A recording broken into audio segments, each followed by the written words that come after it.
ಈ ಕೆಳಗಿನ ಗದ್ಯ ಭಾಗವನ್ನು ಓದಿಕೊಂಡು ಕೊಟ್ಟಿರುವ ಪ್ರಶ್ನೆಗೆ ಉತ್ತರಿಸಿ. ಕನ್ನಡ ಸಾಹಿತ್ಯದಲ್ಲಿ ಹರಿದಾಸ ಸಾಹಿತ್ಯ ಒಂದು ಪ್ರಮುಖ ಘಟ್ಟ. ಭಕ್ತಿ ಪ್ರಧಾನ ಹಾಗೂ ನೀತಿ ಬೋಧಕ ಕೀರ್ತನೆಗಳನ್ನು ರೂಪಿಸಿದ್ದು. ದಾಸ ಸಾಹಿತ್ಯದ ಹಿರಿಮೆ ಸಮಾಜದ ವಿಮರ್ಶೆ, ಆತ್ಮನಿವೇದನೆ, ಹರಿನಾಮ ಸ್ಮರಣೆ ಅದರ ಮೂಲಸೆಲೆ.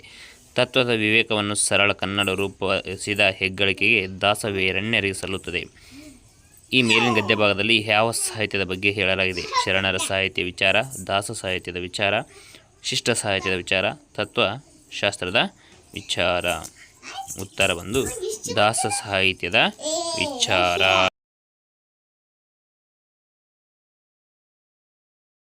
ಕೆಳಗಿನ ಗದ್ಯ ಭಾಗವನ್ನು ಓದಿಕೊಂಡು ಕೊಟ್ಟಿರುವ ಪ್ರಶ್ನೆಗೆ ಉತ್ತರಿಸಿ. ಬೇಂದ್ರೆಯವರು ನವೋದಯದ ಮೊದಲ ಅವಧಿಯ ಚಿಂತಕರಲ್ಲಿ ಒಬ್ಬರಾಗಿದ್ದರು. ಅವರಲ್ಲಿ ಅಸಾಧಾರಣ ಪ್ರತಿಭೆ, ಅಭಿವ್ಯಕ್ತಿ ಸಾಮರ್ಥ್ಯಗಳಿದ್ದವು. ಆದ್ದರಿಂದಲೇ ಕಾವ್ಯ, ನಾಟಕ, ಕಥೆ, ವಿಮರ್ಶೆ ಮುಂತಾದ ಹಲವು ಪ್ರಕಾರಗಳಲ್ಲಿ ತಮ್ಮ ಕಾಣಿಕೆ ನೀಡಿದ್ದಾರೆ. 32. ಈ ಮೇಲಿನ ಗದ್ಯ ಭಾಗದಲ್ಲಿರುವ ತಿಳಿಸಲಾಗಿರುವ ಅಂಶ: 1. ಬೇಂದ್ರೆಯವರ ಜೀವನ. 2. ಕನ್ನಡ ಸಾಹಿತ್ಯದ ವಿಚಾರ. 3. ನವ್ಯ ಸಾಹಿತ್ಯದ ವಿಚಾರ. 4. ಬೇಂದ್ರೆಯವರ ಸಾಹಿತ್ಯದ ಅಭಿರುಚಿ. ಉತ್ತರ ಬಂದು 4. ಬೇಂದ್ರೆಯವರ ಸಾಹಿತ್ಯದ. ಈ ಕೆಳಗಿನ ಪದ್ಯವನ್ನು ಓದಿಕೊಂಡು ಕೊಟ್ಟಿರುವ ಪ್ರಶ್ನೆಗೆ ಉತ್ತರಿಸಿ. ಸ್ಮಿತವಿರಲಿ ವದನದಲ್ಲಿ, ಕಿವಿಗೆ ಕೇಳಿಸದಿರಲಿ, ಹಿತವಿರಲಿ ವಚನದಲ್ಲಿ, ಋತವ ಬಿಡದಿರಲಿ, ಮಿತವಿರಲಿ ಮನಸ್ಸಿನ ಉದ್ವೇಗದಲ್ಲಿ, ಭೋಗದಲ್ಲಿ, ಅತಿ ಎಲ್ಲಿಯೂ ಬೇಡ ಮಂಕುತಿಮ್ಮ. 33. ಈ ಪದ್ಯದಲ್ಲಿ ಕವಿ ಹೇಳಿರುವ ಪ್ರಧಾನ ಅಂಶ: 1. ಮಾನವನ ವ್ಯಕ್ತಿತ್ವ. 2. ಅಸಹನೆಯ ಕುರಿತು. 3. ಮಂಕುತಿಮ್ಮನ ಕುರಿತು. 4. ಮನಸ್ಸಿನ ವಿಕಾರತೆ. ಉತ್ತರ ಬಂದು 1. ಮಾನವನ ವ್ಯಕ್ತಿತ್ವ.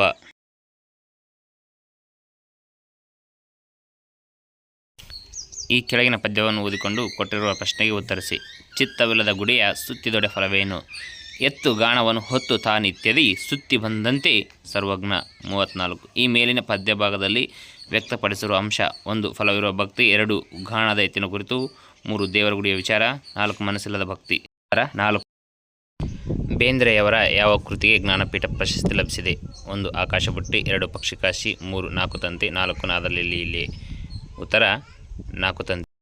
36. ಮುದ್ರಣನ ನಿಜನಾಮ ಇದಾಗಿದೆ. 1. ನಾರಾಯಣಪ್ಪ. 2. ಶ್ರೀನಿವಾಸ ನಾಯಕ. 3. ನಂದಾಳಿಕೆ ಲಕ್ಷ್ಮೀನಾರಾಯಣ. 4. ನರಸಿಂಹಸ್ವಾಮಿ KS. ಉತ್ತರ ನಂದಾಳಿಕೆ ಲಕ್ಷ್ಮೀನಾರಾಯಣ. 37. ಇದು ಕನಕದಾಸರ ಕೃತಿಗಳಲ್ಲಿ 1. ಹದಿಬದೆಯ ಧರ್ಮ. 2. ಮೋಹನ ತರಂಗಿಣಿ. 3. ಹರಲೀಲೆ. 4. ಶಕುಂತಲ.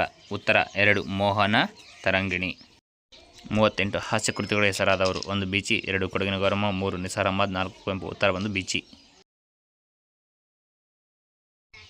39. ಕಿತ್ತೂರು ಕೇಸರ ಪದ್ಯದಲ್ಲಿ ಅಳವಡಿಸಿರುವ ಹಿನ್ನೆಲೆ: 1. ದೈವಭಕ್ತಿ. 2. ಶ್ರಮದಾನ. 3. ದೇಶಭಕ್ತಿ. 4. ನಂಬಿಕೆ. ಉತ್ತರ 3. ದೇಶಭಕ್ತಿ. ಸಾರ್ಥಕ ಬದುಕಿನ ಸಾಧಕ ಪಾಠದಲ್ಲಿ DVಜಿಯವರು ಸ್ಮರಿಸಿರುವ ಇಬ್ಬರು ಮಾರ್ಷಿಪ್ರಾಯರಾದ ವ್ಯಕ್ತಿಗಳು: 1. ಮೈಸೂರಿನ ಒಡೆಯರು ಮತ್ತು ತಾಯಿ. 2. ಸಾಕಮ್ಮ ಮತ್ತು ತಿಮ್ಮಪ್ಪ. 3. ತಂದೆ ಮತ್ತು ರಸೂಲ್ ಖಾನ್. 4. ರಸೂಲ್ ಖಾನ್ ಮತ್ತು ದೇವನರು. ಉತ್ತರ 2. ಸಾಕಮ್ಮ ಮತ್ತು ತಿಮ್ಮಪ್ಪ. 1. ನಂದನ ಪದಾರ್ಥವನ್ನು ಗುರುತಿಸಿರಿ. 1. ವನ. 2. ಪುತ್ರಿ. 3. ಪಿತ. 4. ಮಗ. ಉತ್ತರ 4. ಮಗ. 42. ಸೆರೆಮನೆ ಪದ ಸಮಾನಾರ್ಥಕವನ್ನು ಗುರುತಿಸಿ. 1. ಸೆರೆಮನೆ ಕಾರಾಗೃಹ. 2. ತುರಂಗ ದವಾಖಾನೆ. 3. ಬಂದಿಖಾನೆ ತುರಂಗ. 4. ಕಾರಾಗೃಹ ದೊರೆಮನೆ. ಉತ್ತರ 3. ಬಂದಿಖಾನೆ ತುರಂಗ. ಕಾಡು ಪದದ ನಾನಾರ್ಥಗಳನ್ನು ಗುರುತಿಸಿ. 1. ಪೀಡಿಸು ಅಡವಿ. 2. ಅರಣ್ಯ ಪರ್ವತ. 3. ನಾಡು ಕಾಡು. 4. ವನಬೀಡು. ಉತ್ತರ ಬಂದು 1. ಪೀಡಿಸು ಅಡವಿ. ಅಟ್ಟಕ್ಕೇರ್ಸು ಎಂಬ ನುಡಿಗಟ್ಟನ್ನು ಬಳಸುವ ಸಂದರ್ಭ: 1. ನಿಂದಿಸುವಾಗ. 2. ಹೊಗಳುವಾಗ. 3. ಭೇದ ಮಾಡಿದಾಗ. 4. ಅವಮಾನಿಸಿದಾಗ. ಉತ್ತರ ಹೊಗಳುವಾಗ. ನೀನು ಪದದ ಬಹುವಚನ ರೂಪ: 1. ನಾವು. 2. ನನಗೆ. 3. ನೀವು. 4. ತಾವು. ಉತ್ತರ 3. ನೀವು. 46. ತೋಟ ಎಂಬ ಪದದಲ್ಲಿನ ಲಿಂಗರೂಪ: 1. ಸ್ತ್ರೀಲಿಂಗ. 2. ಪುಲ್ಲಿಂಗ. 3. ತ್ರಿಲಿಂಗ. 4. ನಪುಂಸಕಲಿಂಗ. ಉತ್ತರ ನಪುಂಸಕಲಿಂಗ. ಇವುಗಳಲ್ಲಿ ಆತ್ಮಾರ್ಥಕ ಸರ್ವನಾಮವನ್ನು ಗುರುತಿಸಿ. 1. ತಾವು. 2. ನಾವು. 3. ಅವನು. 4. ನೀನು. ಉತ್ತರ ಬಂದು 1. ತಾವು. 48. ರಾಜಧಾನಿ ಈ ಪದದ ವ್ಯಂಜನ ಹಾಗೂ ಸ್ವರ ಬಿಡಿಸಿದಾಗ 1, 2, 3, 4. ಉತ್ತರ ಬಂದು 2. 49. ಇವುಗಳಲ್ಲಿ ವಿಜಾತಿ ಸಂಯುಕ್ತರ ಅಕ್ಷರವನ್ನು ಗುರುತಿಸಿ. 1. ಮಣ್ಣು. 2. ಶಕ್ತಿ. 3. ಅಮ್ಮ. 4. ಪುಕ್ಕಟೆ. ಉತ್ತರ 2. ಶಕ್ತಿ. 50. ಸುರೇಂದ್ರ ಈ ಪದ ಒಳಗೊಂಡಿರುವ ಸಂಧಿ ಕ್ರಿಯೆ: 1. ಗುಣಸಂಧಿ. 2. ಹೆಣ್ಣು ಸಂಧಿ. 3. ಆದೇಶ ಸಂಧಿ. 4. ಲೋಪಸಂಧಿ. ಉತ್ತರ 1. ಗುಣಸಂಧಿ. 51. ಹಿರಿದು ಪ್ಲಸ್ಮರ ಪದವನ್ನು ಸಮಸ್ತ ಪದ ಮಾಡಿದಾಗ ಆಗುವ ಸಮಾಸ: 1. ಸತ್ಪುರುಷ ಸಮಾಸ. 2. ಅಂಶ ಸಮಾಸ. 3. ದ್ವಿಗು ಸಮಾಸ. 4. ಕರ್ಮಧಾರಯ ಸಮಾಸ. ಉತ್ತರ 4. ಕರ್ಮಧಾರಯ ಸಮಾಸ.